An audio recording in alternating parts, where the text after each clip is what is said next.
স্ত্রী সহ বাথরুমে 5 ঘন্টা লুকিয়েছিলেন ওবায়দুল কাদের, পালালেন যেভাবে।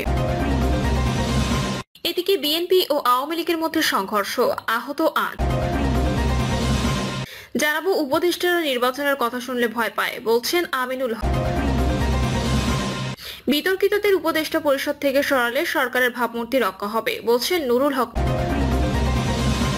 এবং সর্বশেষ জানাবো চলতি মাসে চূড়ান্ত হতে পারে প্রবাসীদের ভোটের পদ্ধতি। শুনছিলেন সংবাদ শিরোনাম, এবারে বিস্তারিত। স্ত্রী সহ বাথরুমে 5 ঘন্টা লুকিয়েছিলেন ওবায়দুল কাদের, পালালেন যেভাবে। ছাত্র জনতার অভ্যুত্থানে পতন হয় আওয়ামী সরকারের। গত বছরের 5ই আগস্ট দেশ ছেড়ে পালান ক্ষমতাচ্যুত প্রধানমন্ত্রী শেখ হাসিনা। এরপর দেশ ছাড়েন আওয়ামী সরকারের মন্ত্রী এমপিরা। আওয়ামী লীগের সাধারণ সম্পাদক ওবায়দুল কাদের ছাত্র জনতার অভ্যুত্থানে ওই দিন তার বাঁচার কথা ছিল না বলে জানিয়েছেন। তার ভাষ্যমতে 5ই আগস্টে ছাত্র জনতার অভ্যুত্থানের দিন 5 ঘন্টা এক বাথরুমে স্ত্রী সহ লুকিয়েছিলেন তিনি।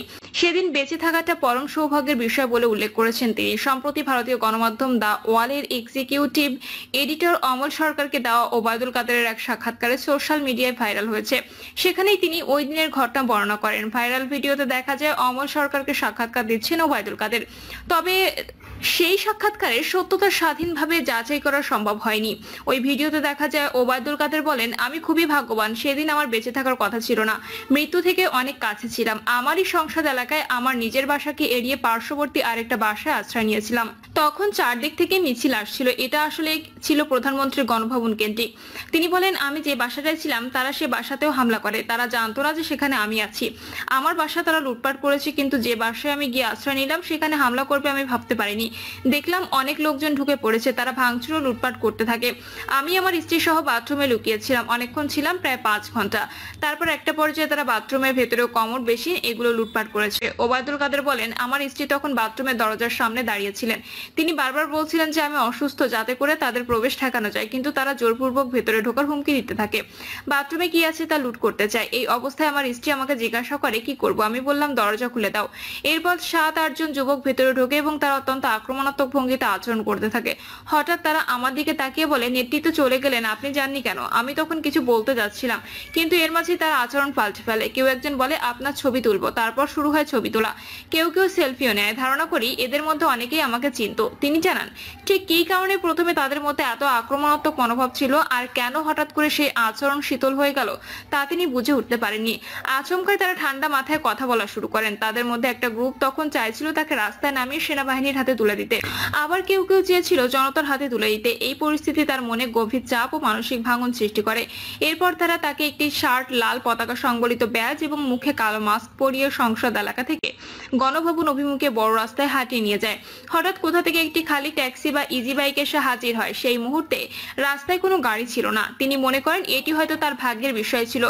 এক প্রশ্নের জবাবে সাবেক এই সেতুমন্ত্রী বলেন, তাদের মধ্যে 2 জন তাকে ও তার স্ত্রীকে সেই গাড়িতে তোলে এবং পথে যেতে যেতে চারপাশে চেকপোস্ট ও লোকজন উদ্দেশ্য করে বলে, চাচা চাচি অসুস্থ, হাসপাতালে নিচ্ছি, বিরক্ত করবেন না।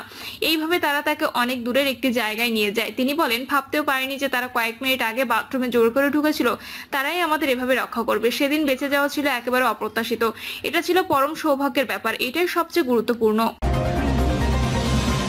বিএনপি ও আওয়ামী লীগের মধ্যে সংঘর্ষ, আহত 8। ঢাকার নবাবগঞ্জ উপজেলার নয়ারকান্দি এলাকায় পূর্ব শত্রুতার জেরে আওয়ামী লীগ ও বিএনপি সমর্থকদের মধ্যে সংঘর্ষের ঘটনা ঘটেছে।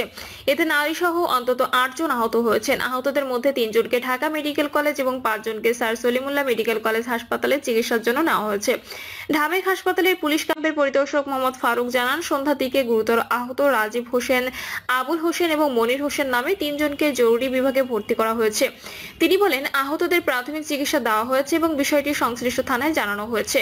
অন্যদিকে মিডফোর্ড হাসপাতালের জরুরি বিভাগের ওয়ার্ড মাস্টার সাজ্জাদ জানান, সন্ধ্যার দিকে নয়ারকান্দি এলাকায় থেকে নারী সহ 5 জন আহত অবস্থায় হাসপাতালে আসেন। আহতরা হলেন মোহাম্মদ বাবু, মোজাম্মেল, মোখলেস, ইব্রাহিম খান এবং সুরাইয়া বানু। তাদের সবাইকে জরুরি বিভাগে চিকিৎসা দেওয়া হয়েছে এবং বিষয়টি পুলিশকে জানানো হয়েছে বলেও জানান তিনি। আহত মোহাম্মদ জাফর অভিযোগ করেন, প্রায় 1 মাস আগে স্থানীয় আওয়ামী লীগ পন্থীরা একটি মিথ্যা মামলা দিয়ে আমার বাবা ও ভাই সহ কয়েকজনকে পুলিশে ধরিয়ে দেয়।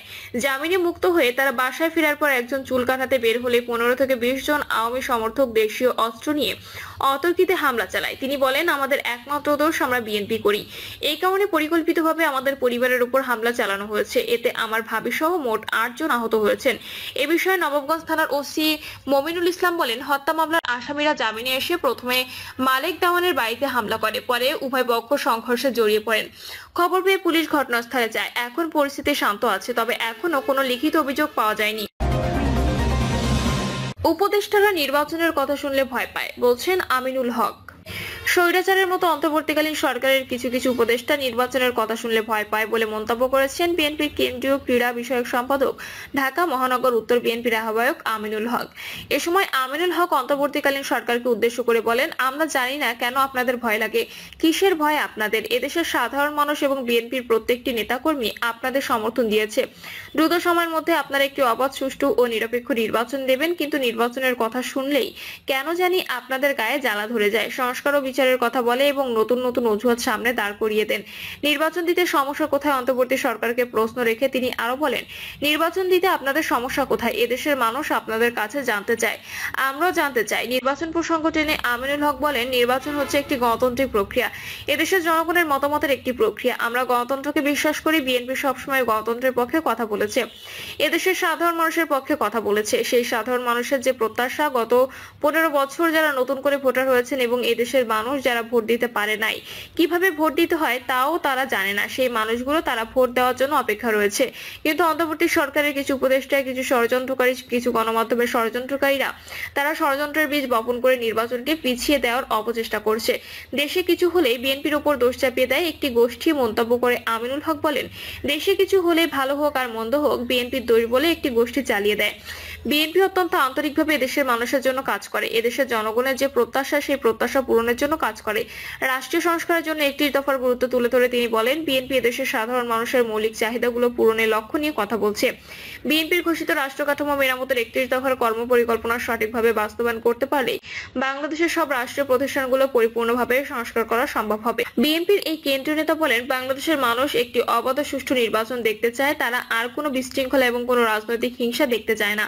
আমাদের দলের ভারপ্রাপ্ত চেয়ারম্যান তারেক রহমান বলেছেন, ভবিষ্যতে আমরা একটি সুস্থ, স্বচ্ছ, নিরপেক্ষ রাজনৈতিক পরিবেশ তৈরি করতে চাই, যেখানে কোনো হানাহানি থাকবে না, কোনো বিশৃঙ্খলা থাকবে না। সকল রাজনৈতিক দলগুলোকে নিয়ে আমরা একসাথে মিলে ঐক্যবদ্ধ হয়ে দেশের জন্য কাজ করতে চাই।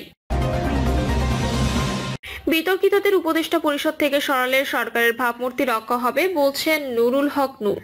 উপদেষ্টা পরিষদে বিতর্কিত ব্যক্তিদের বাদ দেওয়ার পাশাপাশি সামরিক বাহিনী ও প্রশাসনের সঙ্গে সরকারের সুসম্পর্ক বজায় রাখার আহ্বান জানিয়েছেন গণ অধিকার পরিষদের সভাপতি নুরুল হক নূর। এছাড়াও রাজনৈতিক দলগুলোর মধ্যে তৈরি হওয়া দূরত্ব কমিয়ে আনতে ঘন ঘন সংলাপের উপর জোর দিয়েছেন তিনি।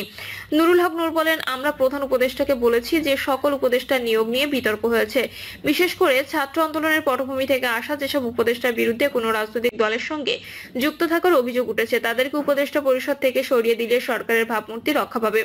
তিনি আরো বলেন, মনে করেন একটি মহল সামরিক বাহিনী সহ প্রশাসনকে সরকারের মুখোমুখি দাঁড় করিয়ে দেওয়ার চেষ্টা করছে। আমরা উপদেষ্টাকে বলেছি, আপনি সামরিক বাহিনী সহ প্রশাসনকে আস্থায় নিয়ে কাজ করবেন। রাজনৈতিক দলগুলোর সঙ্গে সরকারের দূরত্ব প্রসঙ্গে নূর জানান, প্রধান উপদেষ্টা এই বিষয়ে হতাশা প্রকাশ করেছেন এবং আগামীতে রাজনৈতিক দলগুলোর সঙ্গে ঘন ঘন বৈঠকের আশ্বাস দিয়েছেন।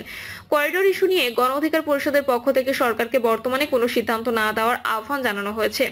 এছাড়াও নির্বাচনের রোডম্যাপের বিষয়ে সরকারের ডিসেম্বর থেকে জুনের অস্পষ্ট সময়সীমা সমালোচনা করে নূর বলেন, সময়ের মধ্যে রোজা আসবে, ঈদ আসবে, ইজতেমা আসবে, তাই আমরা বলেছি আপনি একটি সুনির্দিষ্ট মাসের কথা বলেন যেই মাসে নির্বাচন হবে। তিনি আরো বলেন, রাজনৈতিক দলগুলো নির্বাচন সহ সকল বিষয়ে সরকারকে সহযোগিতা করবে।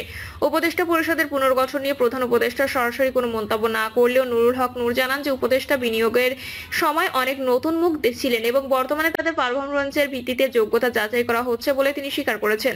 সরকারের প্রতি নিজেদের অসন্তোষের কথা জানিয়ে নূর বলেন, 9 মাস আগে যখন এই সরকার গঠিত হয়েছিল তখন আমরা যেভাবে সমর্থন দিয়েছিলাম সেই সমর্থন এখন আর নেই, তাই যত দ্রুত সম্ভব নির্বাচন দেওয়ার মাধ্যমে চলমান সংকট নিরসনের উপর নূর গুরুত্ব আরোপ করেন এবং নতুন কোনো বিষয় নিয়ে আলোচনার সুযোগ নেই বলে মন্তব্য করেন।